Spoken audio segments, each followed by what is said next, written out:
Good morning, wealth builders. This is Ravi Gabis, and welcome back to the Gabis Show, where we unlock the secrets of real wealth in the United States every single day.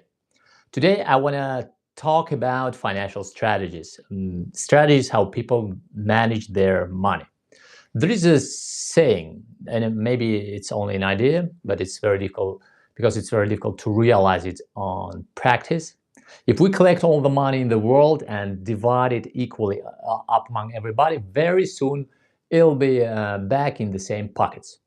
The rich get richer and the poor get poorer. And in total, there are four different strategies. Today, I want to talk about that, how people manage their money. The first one is the strategy of financial collapse, how to come to financial ruin. Spend more than you earn, and it'll definitely happen. It's only a matter of time when it will happen. And some people think that they spend more because they make not enough. So they have little amount of money, and that's why they have to go into debts. But let's take some samples from real life. For example, Johnny Depp from the Pirates of the Caribbean. From 1999 to 2016, let me check exactly, at 2016, he earned more than $650 million. For his role as a Sparrow Jack, he was paid $20 million for each part. But in 2016, he announced himself bankrupt. And if you check how he spent his money, so he had a collection of art, he had yachts, islands. He spent around $300,000 only a month on alcohol drinks. He even shooted his friend's ashes out of a huge cannon for $3 million. During the divorce, he lost a lot of money, and all this together led him to bankruptcy.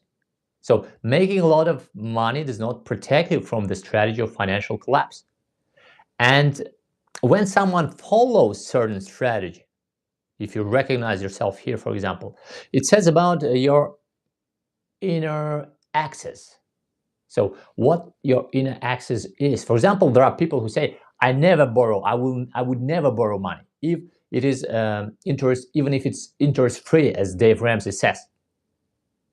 So it's inner concept. And some people, they live according to this strategy because there is something inside him that makes him follow this strategy. And very often it's guilt. So, and people try to balance the situation with the external debt. So if you follow this strategy, you need to figure out what makes you follow this strategy if you want to stop this. The next strategy is the poverty strategy, how to become a beggar. Spend everything you earn, and it will definitely happen. I adhere the opinion of Robert Kiyosaki, who says that it doesn't matter how much money you make. It's more important how you manage the money that comes to you. And of course, people believe that they follow this strategy because they earn not enough. But there are real examples. For example, let me check Nicolas Cage. From 1996 to 2011, he made more than $200 million. Only in 2009, he made more than $40 million. But in 2019, he owes to the federal tax more than $10 million. So making a lot of money does not protect you from becoming a beggar. The next strategy is the roller coaster. It's when you earn money, spend money, something has left. You earn money, spend money, something has left again. So at the end, there is nothing left. So you saved up, and then drained money away. You saved up, and then bought a MacBook, and there is no money again. You saved up, and then bought a car or went on a trip. So you took cool pictures there. You have that cool pictures, but there is no money. So finally, ultimately, you don't have anything. And if we check the financial psychological reason, for example, the previous strategy, the poverty strategy. So what does it mean? If you spend everything you earn, it means that there is some kind of internal thing that being afraid of money. So money comes and you need to spend them immediately to improve the quality of life, to buy some stuff. Maybe you will borrow money and the person will never return it back. He will never pay off. So you will always find the way to get rid of this money. It's a fear of money. Kind of money burns your pocket or your wallet. So you need to get rid of that. And if we're talking about the roller coaster strategy, it's about you have some money, yeah, you know how to save money, but at some point you drain it away. Some people can save 10,000 and then buy something or invest somewhere, or lose it somehow, invest in their business and lose it there, or borrow the money. Or someone can save up to $100,000, but then the same thing happens again and again. So it says about the inner fear of big money, and something big is different for everybody.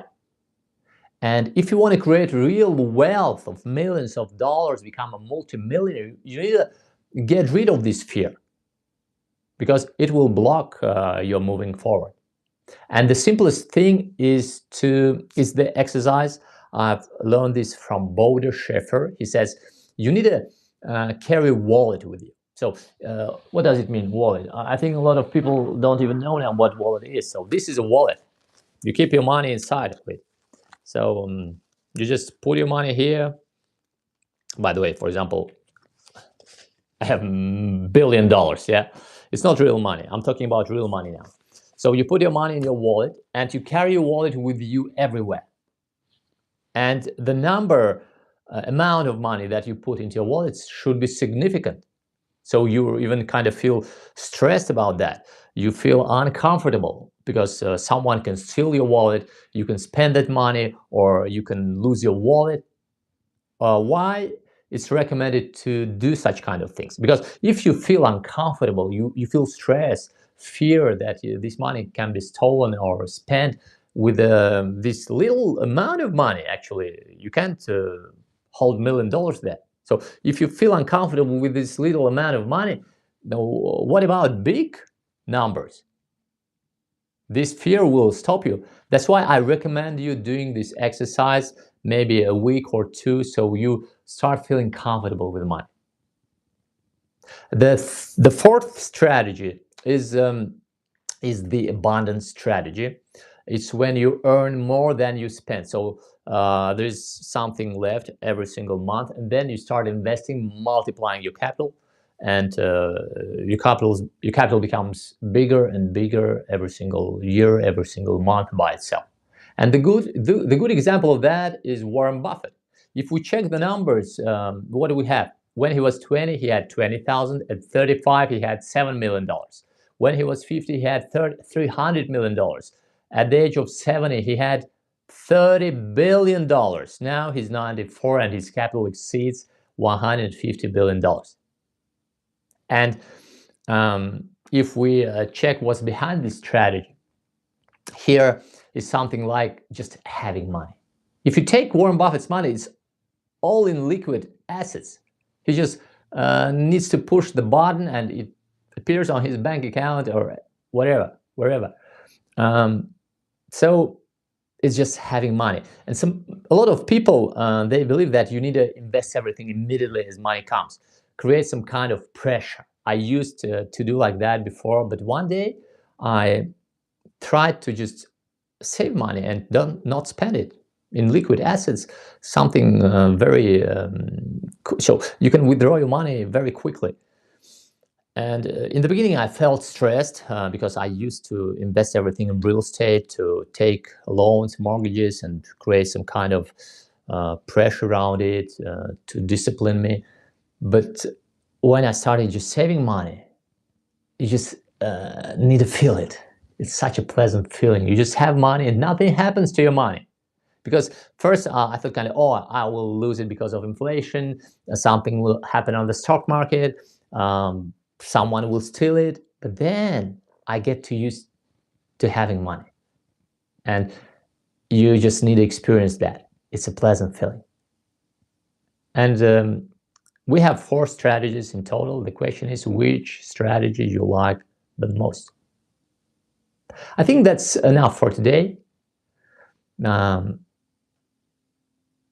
course, I recommend to follow the abundance strategy. See you tomorrow. Bye. If you haven't subscribed yet, do it right now.